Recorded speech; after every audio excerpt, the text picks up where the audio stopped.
Princípio das dores, aquelas contrações, guerra, rumores de guerra, é assim que a gente entende o que está acontecendo em Israel, o que está acontecendo na Ucrânia, faz parte daquelas contrações da história que Jesus pronunciou que haveriam de acontecer.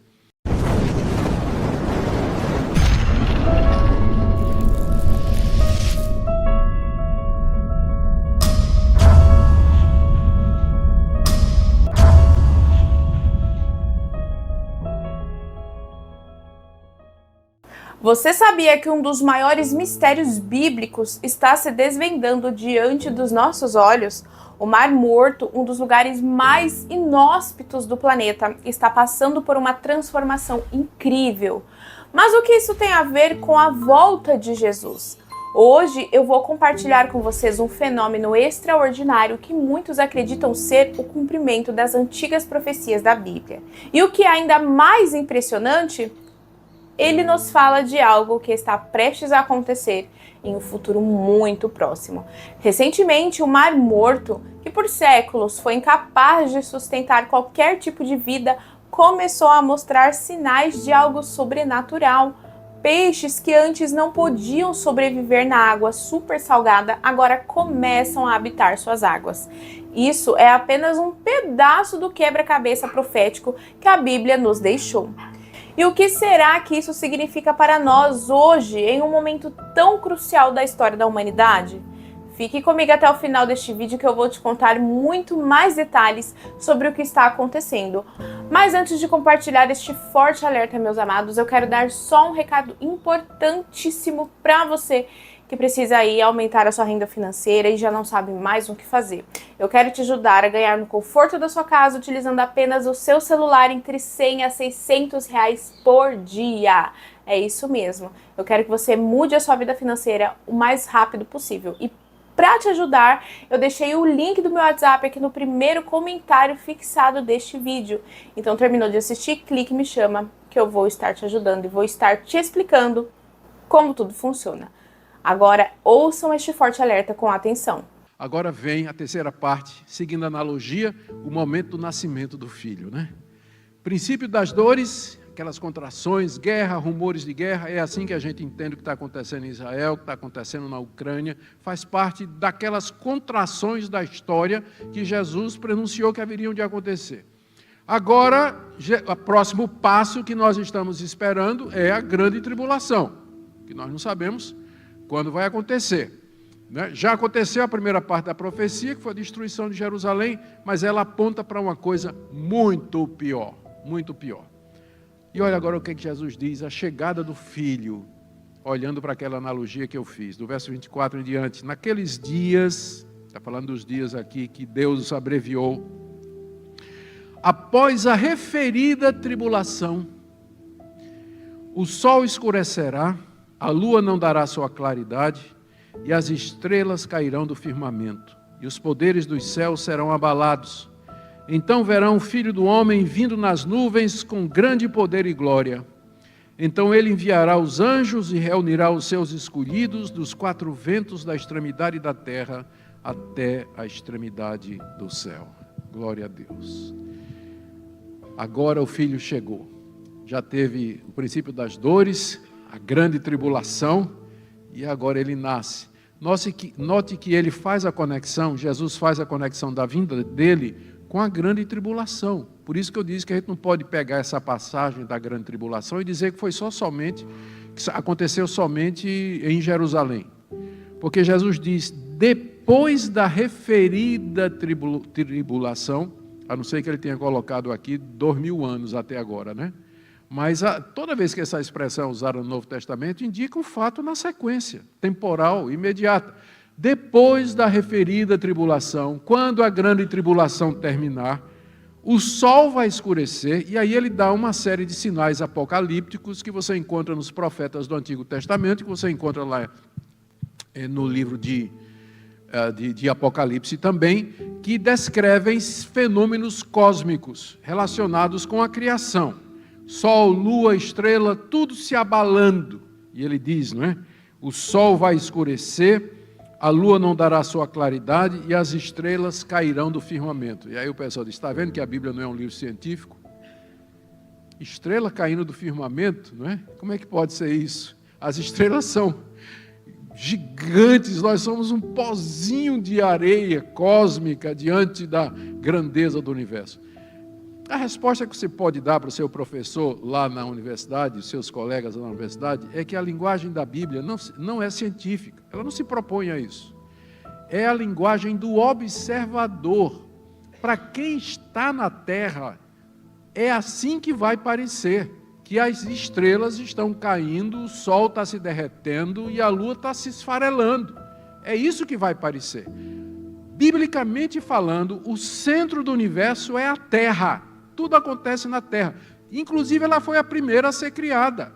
E depois é que Deus criou o Sol, a Lua, as estrelas e os colocou no firmamento para embelezar, alegrar nosso coração, menos o Sol de Recife, não é? Mas isso foi só depois da queda, só depois da queda. Então, estes sinais acontecerão. Serão literais esses sinais? Eu não vejo razão para não acreditar que eles serão literais, porque agora tudo que Jesus falou aconteceu literalmente. Por que eu deveria tomar essa parte como sendo alegórica, se até agora Jesus não usou esse recurso de linguagem? Ele falou linguagem simples e descritiva, em prosa, está descrevendo o que está acontecendo. Ele não está fazendo poesia, ele não está fazendo nada que nos leve a imaginar que aqui seria alguma coisa figurada. Então, verso 26, verão o Filho do Homem vindo nas nuvens com poder e glória. Ele está citando aqui a visão do profeta Daniel, em que ele teve a visão de Deus sentado no seu trono, o ancião de dias, e um semelhante ao Filho do Homem se aproxima dele, e o Pai lhe dá todos os reinos desse mundo, toda a autoridade, todo o poder.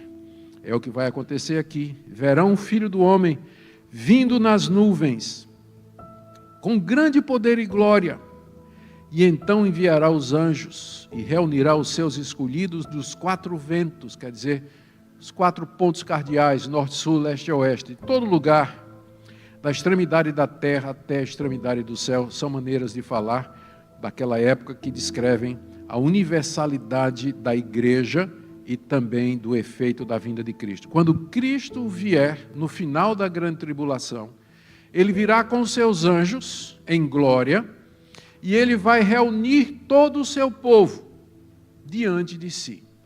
A essa altura, para que ele faça isso, o anticristo já terá sido derrotado por ele, essas profecias terão sido cumpridas, e aí nós vamos começar o novo céu e a nova terra, onde habita a justiça.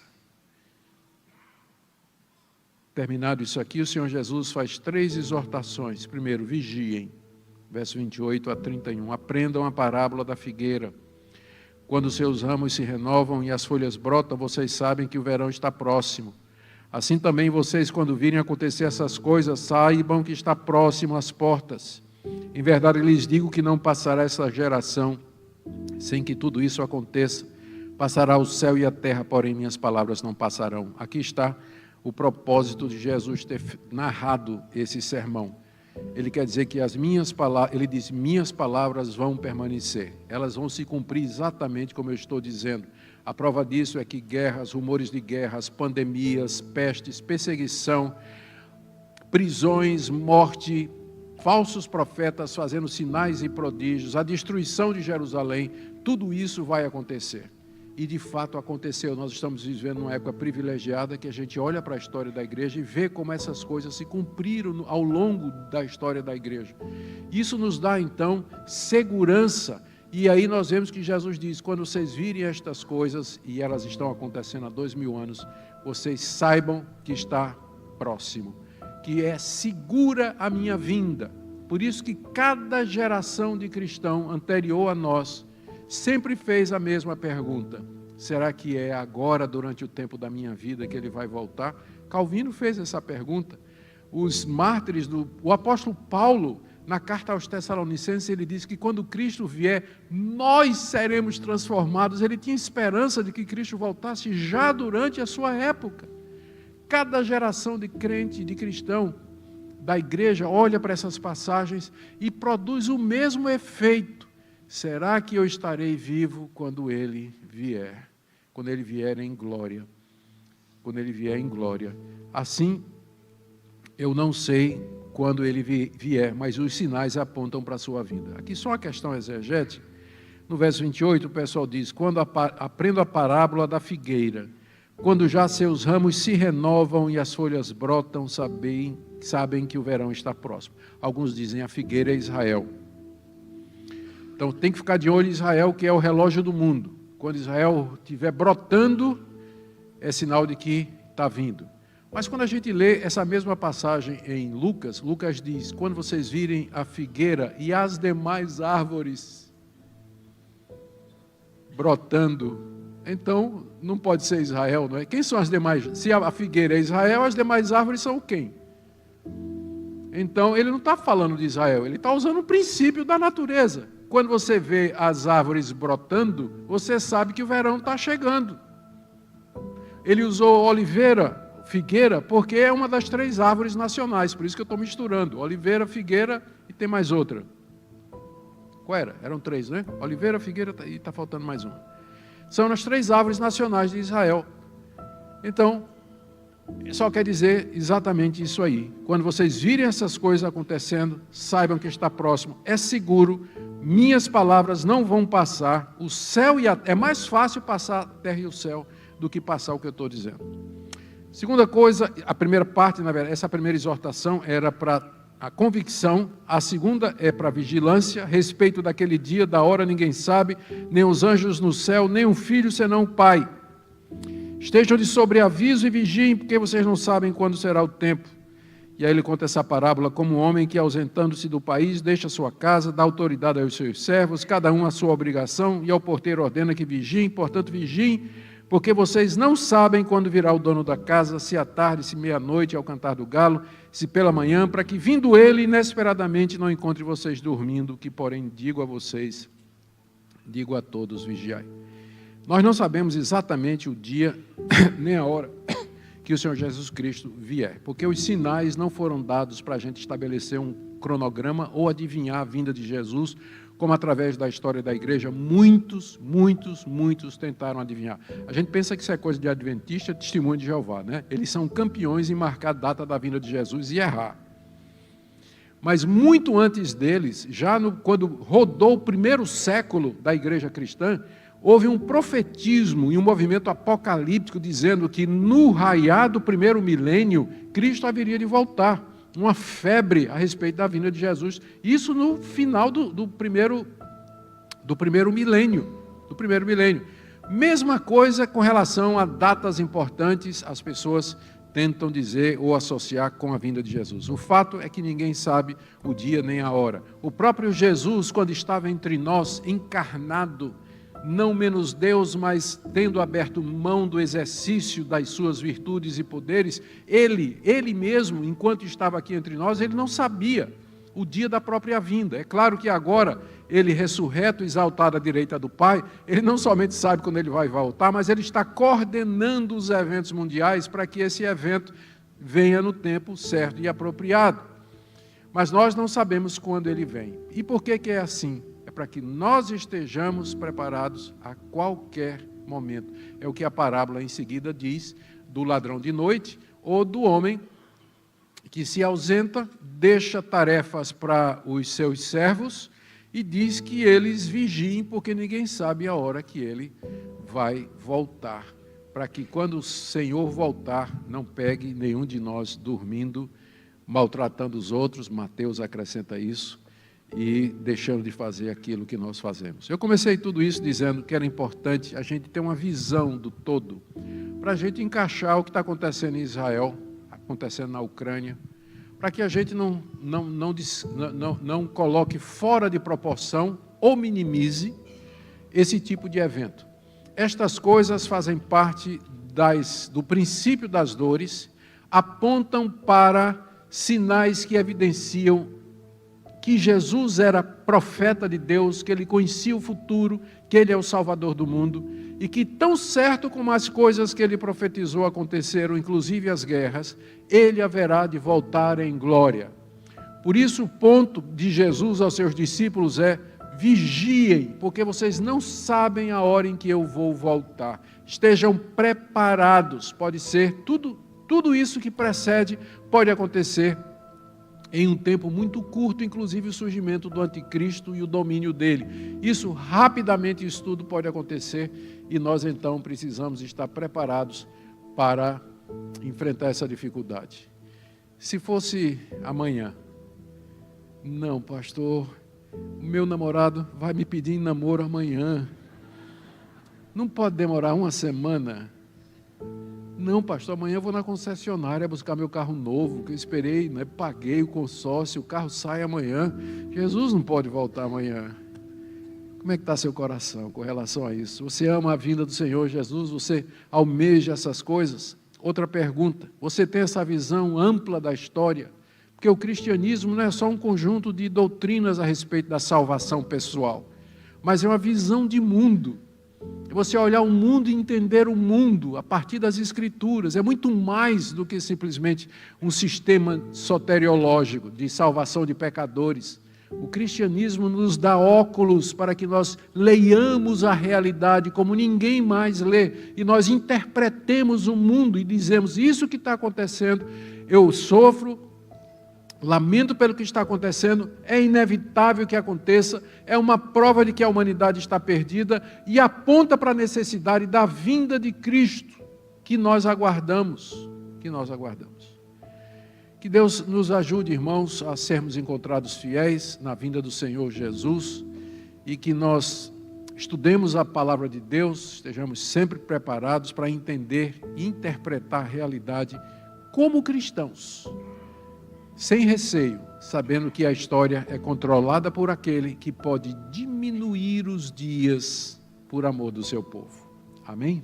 À medida que as águas do Mar Morto continuam a mudar, muitos acreditam que estamos testemunhando o cumprimento das palavras proféticas de Ezequiel, que falavam sobre a restauração do mar e a volta da vida àquelas águas.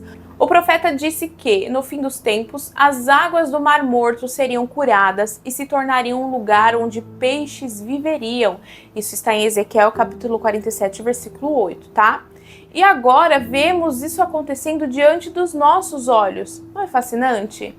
E se isso é uma das marcas do fim dos tempos, como a Bíblia nos alerta, o que podemos esperar da volta de Jesus? Será que estamos nos aproximando do momento em que ele virá para restaurar todas as coisas? O cumprimento dessas profecias nos lembra de que não estamos apenas vivendo em uma era de transformações naturais e científicas, mas que Deus está de fato trabalhando ativamente na história, guiando tudo para a grande revelação de seu plano. Bom, eu te convido a refletir sobre isso. O que você acha dessa conexão entre as profecias e os acontecimentos que vemos hoje? Será que a volta de Jesus está mais próxima do que imaginamos? O que precisamos fazer para nos prepararmos para esse grande evento?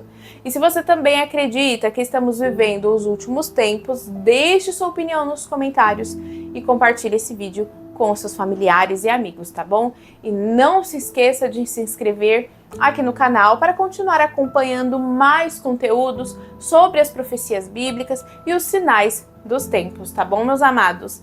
Fiquem com Deus, não se esqueçam de clicar no link que eu deixei aqui no primeiro comentário fixado e até o próximo vídeo.